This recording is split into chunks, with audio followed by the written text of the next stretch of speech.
Have you ever looked at a gap in your resume and just felt that pit in your stomach? You're not alone. But today, we're going to flip that feeling completely on its head. We're going to talk about how to turn an employment gap from something you worry about into your most powerful tool for growth. Let's dive in. You know, this is where it all starts. And this isn't some made-up scenario. This is a real question from a skilled carpenter in Nepal. And man, it just cuts right to the heart of a fear that I think so many of us have felt at some point. It's a question about your value, about your skills, and really about your future. So, the guy who asked this, he's an experienced carpenter. He absolutely knows his stuff, but he'd been back home out of his specific trade for 3 whole years. And when a potential job in Europe popped up, his first thought wasn't excitement. No, it was this very real, very understandable worry about how on earth he was going to explain that time away. And his story isn't some one-off thing, is it? It's a reality for so many skilled people all around the world. You've got the talent, you've got the experience, but life happens, and suddenly there's this gap on your resume. That, right there, is the skill gap dilemma. And you know, the reasons for these gaps are totally legitimate. Maybe you were home taking care of your family. Maybe the economy in your area was just tough. Or maybe there just weren't any good opportunities nearby and you were holding out for the right international job. These things are just a normal part of life. So, here's the big idea. The thing you really need to get. The gap itself is not the problem. The real story, the one an employer actually cares about, is what you did with that time. This is the huge mindset shift we're talking about today, moving from just passively waiting to actively preparing. It really all boils down to your mindset. Changing how you see this situation is everything. It's about realizing that you're the one holding the pen. You get to write your own story. You just need a little self-awareness and a real willingness to prepare. Those are the keys that are going to unlock your next big opportunity. So, what's the difference between someone who gets stuck and someone who moves forward? Well, it's that self-awareness to see the gap and then the drive to actually do something about it. See, our carpenter, he wasn't making excuses. He was asking for a strategy. He was asking, how do I get better while I wait? And believe me, that proactive attitude is exactly what employers are looking for. Okay, so how do you actually do this? Let's get practical. Let's build what we're going to call your active waiting plan.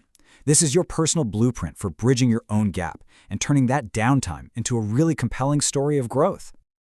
All right, we're going to break this down into 3 simple, totally doable steps. First, upskilling without spending a fortune. Second, boosting your communication skills. And third, and this one's huge, learning how to frame your story in the right way. Let's start with step 1, upskill informally. And I mean it, forget about expensive courses. What you need is what the source material calls proof of engagement. Go volunteer your skills on a small local project. Find some free tutorials on YouTube. Build something for your own house. And, this is critical, document it. Take pictures. Keep a simple logbook.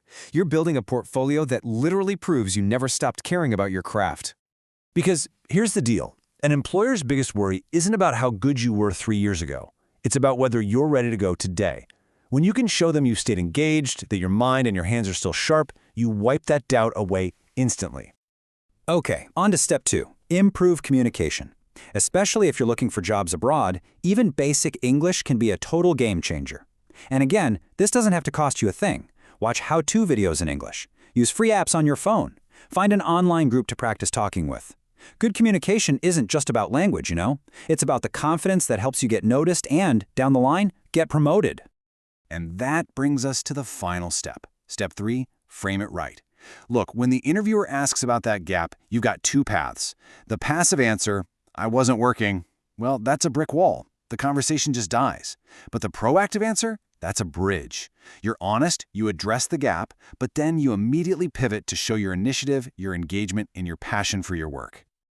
It's a pretty simple formula when you think about it. Honesty plus preparation equals respect. You're being totally upfront about your life, but you're backing it up with proof that you stayed ready.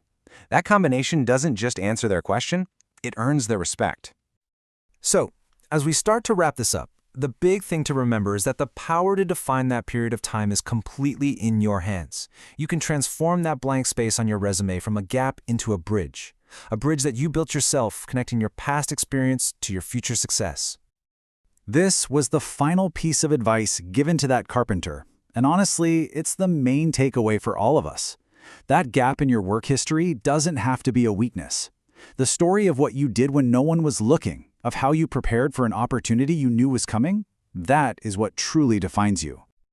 So here it is, the call to action, plain and simple. Stop thinking of this as a waiting period. Start seeing it as a preparation period. Make the switch from being a passive waiter to an active preparer. And that leaves us with one last really important question. It's the question your next employer is going to ask, and it's the question you need to be asking yourself right now. What have you done to stay ready?